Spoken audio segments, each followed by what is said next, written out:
everyone, welcome back to my channel. I'm Shreya Patil. So today we are going to talk about a very important topic, that is how to tackle physics. The main thing why physics is very hard for most of the people, they try to remember physics, which is impossible. You can't remember physics. It is a subject to understand, to feel. It is a very beautiful subject, I must say, physics. It is so beautiful subject when you understand it, and at the same time it can become a nightmare if you don't understand it. Please try to understand physics. So try to understand topics, try to visualize them in your mind. When you visualize a topic, it will be saved in your memory for a long run.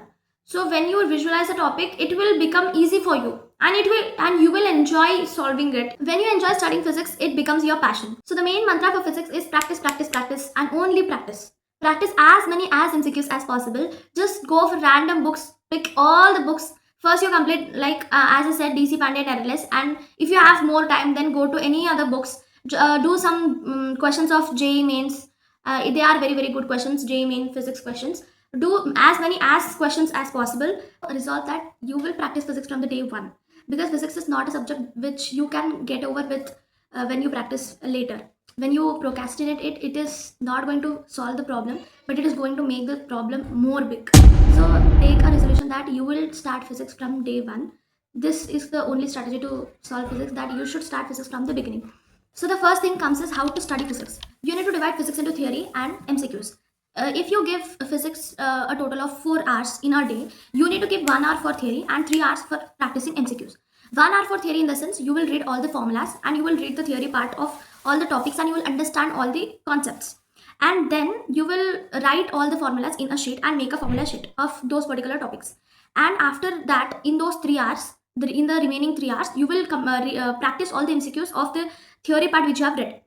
So this is the thing, like 1 hour theory, 3 hours MCQs practice. The ratio is 1:3. So you need to practice like that. And coming to the next thing, how to practice MCQs. This is the most important thing, how to practice MCQs in physics especially. Practicing MCQs is one of the most important things, and the way in which you practice MCQs is another important thing. How you need to practice MCQs is, first you take some bunch of questions and start solving them. When you do not get any question right for the first time, just go back to the formula sheet and see the formula of that, and one more time go to the concept of that and understand the concept very much clearly, and then come to the question one more time. Most of the times you will get the question right this time, but again if you're not getting, check one more time what are you doing wrong, like some calculation part or something, maybe econ.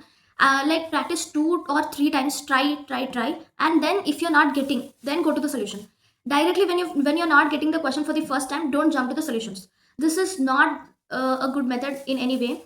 It is a very bad method, that you go to the solutions and check directly the solution of that question. Please don't do that. It will not help you in the long run. Like, it will save your time, it can save your time, but it is not going to help in a long run. So don't do that. Practice and try many more times, and then when you're not getting, finally then go to the solution. The thing why I told not to see the solution for the first time is, when you see it directly without trying it 2 or 3 times, it will not be saved in your memory. One more time again you will do the same question wrong. There are very high chances of doing that. So please don't see the solution for the first time. When you try 2 or 3 times and then you see the solution, it will be in your memory permanently. Most of the times you will remember it, that question or that method of solving the problem. So you will not remember it when you see the solution for the first time. The next thing is the books which you refer to solve MCQs. Those are, I solved DC Pandey and RLS. RLS is such a good book because it is having questions of all level, like easy, moderate, difficult. DC Pandey I recommend you for more of theory, and also the questions are like very conceptually asked. So that book is also very highly recommended. So I practiced only these 2 books. These 2 books are more than enough in physics, I believe. They have questions of all types, conceptual, theory, and some calculative based, everything. So it will cover all the sides of MCQ practice. These books are very good, and I used to solve a book 2 times. This was my method. It may feel useless for many people, but I believed in it. So try to make friends with physics. You need to be good friend with physics. If you be good friend with physics, then you will get along with me very easily. To summarize the strategy of physics, first understand, then visualize, then practice, then revise. The 4 steps: understand, visualize, practice, and revise. This is going to get along. These 4 steps are going to make out your physics very well. If you follow these 4 steps for each topic, each lesson, you will get along with physics very easily.